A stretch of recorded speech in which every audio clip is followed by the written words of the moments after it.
C'est une vue qui ferait rêver plus d'une capitale africaine. Un panorama qui se dévoile en plein cœur d'Abidjan. Un pont à haubans à l'exemple de ceux qui se dressent dans les plus grandes villes du monde. Un ouvrage qui relie deux communes stratégiques, Cocody, zone résidentielle pour l'élite et les décideurs, et le plateau, le centre des affaires. Inauguré ce samedi 12 août et baptisé Pont Alassane Ouattara, il fait la fierté des Ivoiriens.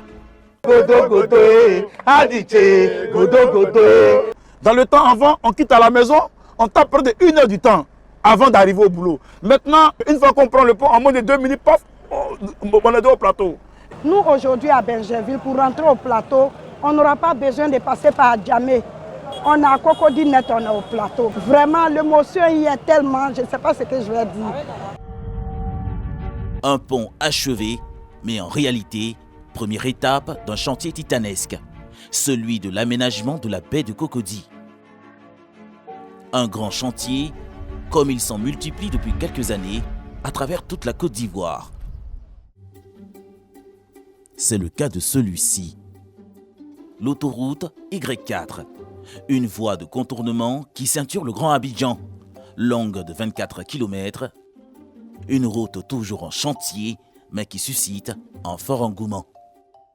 C'est vrai, ce n'est pas encore fini, mais quand nous on regarde, on se dit quoi, peut-être qu'il y aura, puisqu'il y aura des voies qui vont repartir, quoi, ça va nous arranger un peu. Ici, Bingerville, quand tu peux faire au moins 2 heures du temps, au moins 1 heure du temps, bon, ça n'arrange pas.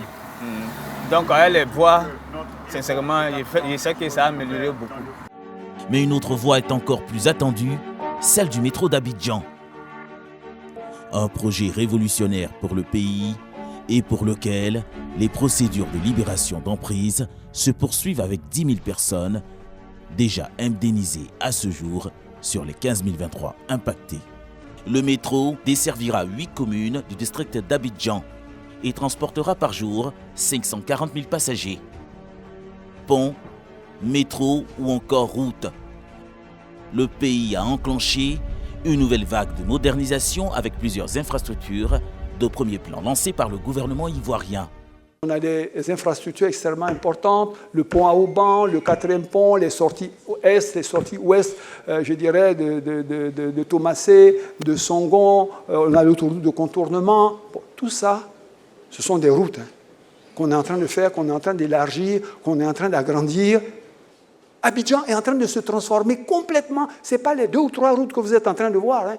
Les travaux qui sont en train d'être réalisés touchent tous les domaines d'amélioration de la mobilité dans la ville d'Abidjan. Des grands chantiers qui ont le mérite d'attirer les investisseurs étrangers et de permettre à la Côte d'Ivoire de faire bonne figure auprès des agences de notation. Plus un pays a des infrastructures, mieux les noter parce qu'ils facilitent les activités dont les infrastructures sont importantes. Quand un investisseur regarde un pays où il veut investir, il va regarder en premier lieu les infrastructures avant de regarder quelle est l'opportunité d'investir. Est-ce qu'on peut investir dans ce pays et pouvoir se déplacer, pouvoir avoir les infrastructures nécessaires.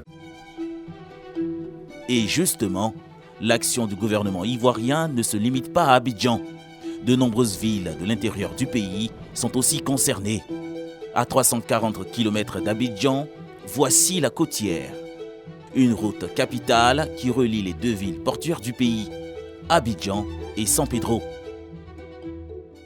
350 km de route à réfectionner, environ 300 milliards de francs CFA et scindée en 3 tronçons. Ici, à 22 km de San Pedro, dans le petit village de Nemelin, ces ouvriers sont en plein atelier de revêtement de la chaussée.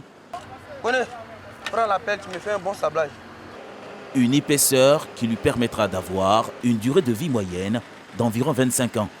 Les premiers qui attendent la finalisation de cet ouvrage, ce sont les usagers. Les opérateurs économiques mettaient entre 8 et 12 heures de temps pour avoir accès à Abidjan. Aujourd'hui, notre rêve est devenu réalité. La côtière a été réhabilitée et les opérateurs économiques de San Pedro rejoignent Abidjan en seulement 4 heures de temps. Le projet permet aussi à plusieurs villes de bénéficier de routes dont le bitumage est en cours. C'est le cas de cette voie qui donne accès au stade de San Pedro.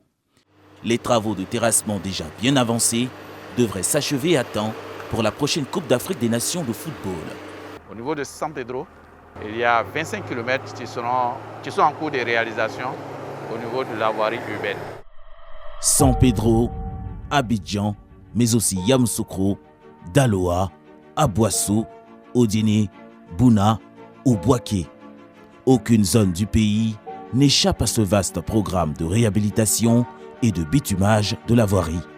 C'est indéniable, à travers la multiplication de ces grands chantiers et infrastructures, la Côte d'Ivoire veut accélérer son développement et devenir une plaque tournante de l'économie dans toute la sous-région.